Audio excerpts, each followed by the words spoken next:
I want to take just a couple of minutes to talk about the right and the wrong way to deploy a firewall on a network.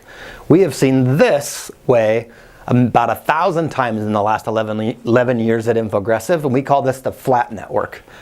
And why do we call it that way? It's because you'll see all of these devices back here, or assets, are all kind of on the same network, sometimes the same subnet. The key here is, where is the firewall placed when it comes to how does traffic move through the network? In this situation, the firewall is only between the internet and your stuff, or your whole network.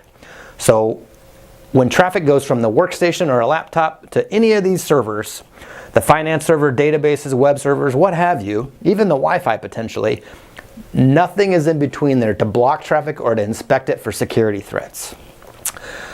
So in today, it's not a matter of if, it's a matter of when does this workstation get some sort of malicious code or a bad actor on it.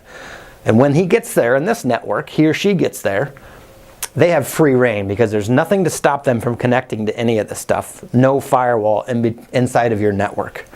This makes it really easy for the hacker to move around and to steal data once they have a workstation. Fast forward to what we call, or the Infogressive way of deploying a firewall, is actually the segmented network. Here you'll notice that the firewall is very much deployed in a different place in the network.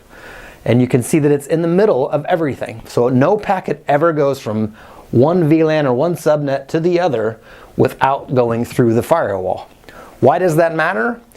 The firewall, or next generation firewall, serves as the inspection point that looks at every packet for security threats. It creates a log of who connected to what, when, and how much data did they take, what applications did they use. And in this situation, if a bad guy gets on the workstation, he or she still has to go through the firewall to get to these other critical devices of where your sensitive data is. This makes it hard for that hacker to move around. It makes it harder for them to steal your data. And it makes it much easier for you to track what's going on your network on any given day. If this looks like your network, you're doing a great job. If this is your network where the firewall is just on the edge of the internet, between the internet and you probably need some changes to be able to protect your business. Thanks a lot.